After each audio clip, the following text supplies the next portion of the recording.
pessoal, tudo bem com vocês? Bem-vindos a mais uma aula de monitoria.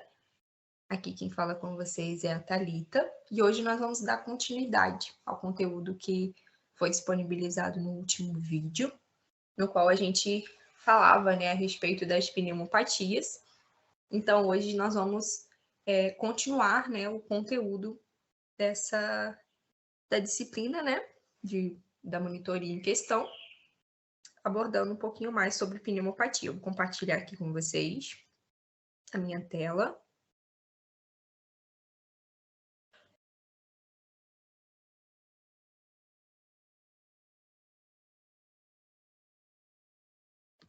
Prontinho. Só voltar aqui. Então, nós paramos aqui, né? Nas disfunções aéreas inferiores. Né? Então, conforme nós havíamos falado, né, na última aula de monitoria, geralmente as pneumopatias, elas são separadas, né? Inclusive, a professora optou por trabalhar dessa forma, né? Separando essas disfunções de acordo com o local, né? O local que essa patologia está instalada, seja na parte aérea superior, seja na inferior.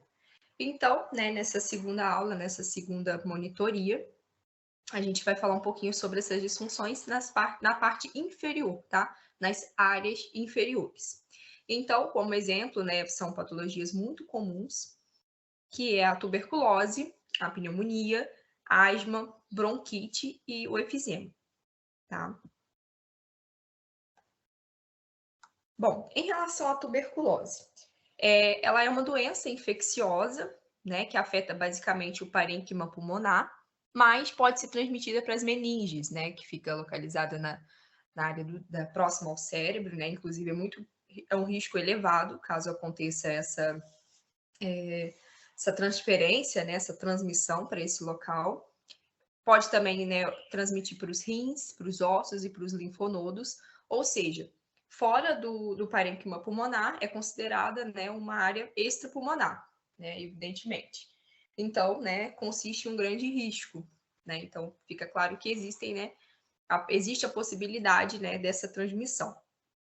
E o agente infeccioso, né, são bactérias, né, algumas são mais associadas, outros raramente. Existem fatores de risco, né, que podemos considerar a pobreza, desnutrição, aglomeramento, né, de pessoas, habitação precária e inadequado cuidado de saúde, além, claro, né, da imunodeficiência, o HIV, que acaba, né, deixando a pessoa mais propensa. Em relação aos sintomas, febre baixa, tosse improdutiva ou expectoração, ou seja, pode haver, né, uma tosse sem produção de escarros, né, sem produção de esse muco, ou pode haver, né, de forma que haja a expectoração, ou seja, essa reação, né, de colocar para fora as tosses produtivas. Em relação também à sudorese noturna, muito comum, a fadiga, anorexia, né, que é essa perda de peso, é onde geralmente o nutricionista vai estar atuando, né, tentando controlar um pouco esses sinais, né, essas alterações. A perda de peso, desnutrição, e a hemoptise, que seria a tosse com sangue. A tuberculose ela pode ter algumas fases. Então, por exemplo, a tuberculose latente ela é uma fase mais de dormência, né? O corpo já reconhece, mas ele ainda não combate, né? Ele está em fase assim, é uma fase latente mesmo, tá?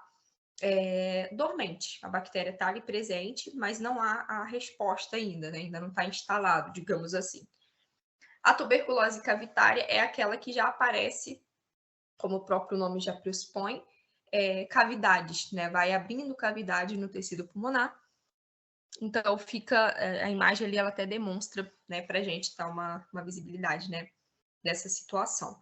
E a tuberculose miliar, né, é uma fase mais grave, né, onde você já tem um comprometimento maior.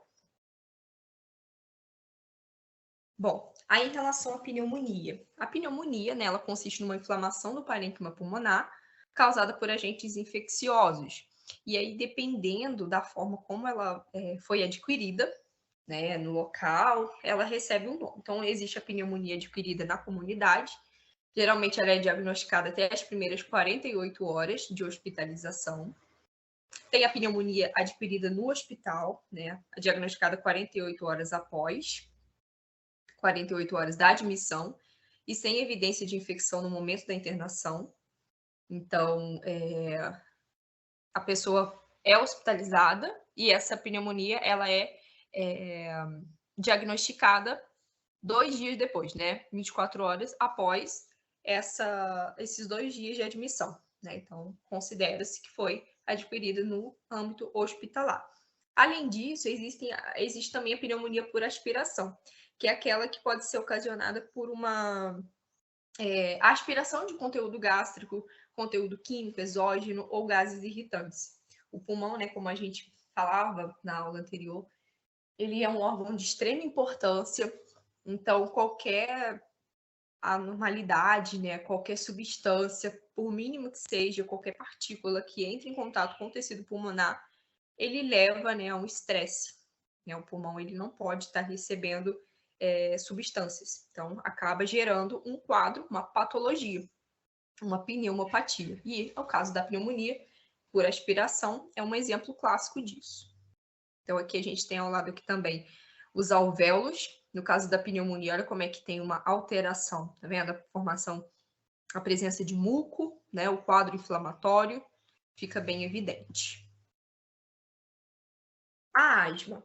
A asma, né, ela consiste no estreitamento dos bronquíolos, né? Aquela estrutura lá da árvore brônquica, após os brônquios, né? A gente tem os bronquíolos, que são ramificações.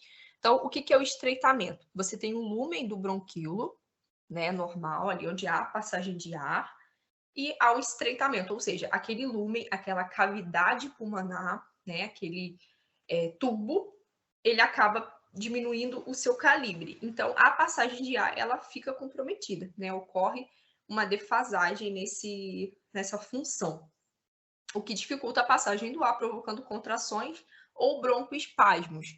Os bronquíolos, eles inflamam, né, é um quadro inflamatório, e segregam mais muco, aumentando a dificuldade respiratória, que a gente está falando agora, né? Você tem uma dificuldade, uma função reduzida por conta dessa diminuição desse calibre. A questão de sintomas. Dispneia, ou seja, dificuldade de respirar. Sibilo. Sibilo é aquele assovio agudo durante a respiração, né? É comum também no caso da asma. Quem conhece alguém que possui, né, que apresenta esse quadro, essa é uma característica muito marcante. Hipoxemia, que é uma diminuição do oxigênio no sangue. Diaforese. Diaforese seria uma sudorese intensa, né, além do normal. Eczema, que seria uma erupção cutânea, né? Também é comum, aqui na imagem a gente vê a mulher que ela tem umas alterações cutâneas, né, na pele. Rigidez torácica e também a tosse, né? A tosse também é um outro sintoma muito comum. E aí a gente entra na DPOC, que a sigla, né, significa doença pulmonar obstrutiva crônica. Então, o que é a DPOC? Ela é uma síndrome caracterizada pela obstrução crônica difusa das vias aéreas inferiores. Então, é uma doença crônica, não é na fase aguda. Então, você tem assim uma complicação, né, um quadro um pouco mais avançado, digamos assim, um pouco mais complexo. E consiste, né, numa obstrução de caráter irreversível, ou seja, não tem como reverter, né, não tem como retornar ao estado anterior, né, de normalidade, o que ocasiona o aprisionamento de ar progressivo, associado a um processo inflamatório, né? Então, e como a gente pode ver na imagem, né, a pessoa tem uma série de sintomas, né, e cronicamente, né, falando. Então, em relação ao risco, né, o tabagismo, exposição à poeira e fumaça, né, são fatores de risco que podem levar à instalação, né, dessa doença pulmonar, tá? Os sintomas, mais uma vez, dispneia, falta de ar, a tosse. E os pacientes, isso aí é muito importante, para o nutricionista essa informação. Geralmente, os pacientes, né, que têm a doença pulmonar obstrutiva crônica, eles são hipercatabólicos, ou seja, eles têm uma facilidade, uma propensão à perda de peso. Podem até, né, chegar a terem quadros de desnutrição, né? Então, é aí que o nutricionista vai estar atuando. É importante a gente ter essas informações para poder traçar o plano de tratamento. Bom, em relação aos achados patológicos, é comum, né, nessa patologia, tá geralmente associada a DPOC, a questão da bronquite crônica. Então, ocorre essa hipertrofia das glândulas submucosas e a redução do lumen das vias aéreas por espessamento da parede brônquica, por edema e por fibrose. Então, a gente sabe, né, que em caso de doença crônica, né, no caso da bronquite crônica, a presença do edema, então há aquele inchaço ali na região, né, da parede brônquica, né, juntamente, né, com a hipertrofia das glândulas, então há uma intensa redução, né, do lumen das vias aéreas, e além da presença de fibrose, né, que é um quadro um pouco, eu diria, grave, né, por ser crônico, então há a presença de fibrose, que acaba comprometendo também o tecido ali pulmonar. Além disso, né, é comum também o efizema pulmonar, que seria um alargamento dos espaços aéreos distais aos bronquíolos decorrentes de destruição das porções do septo alveolar, tá?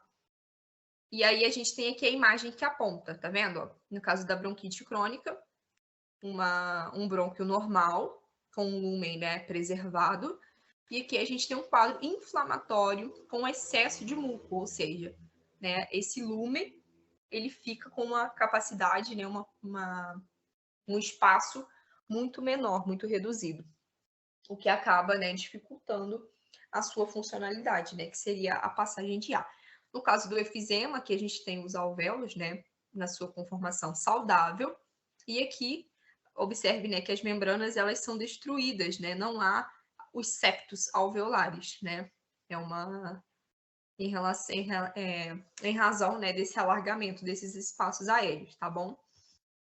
Então são as condições que são encontradas no caso de doenças pulmonares obstrutivas crônicas, tá?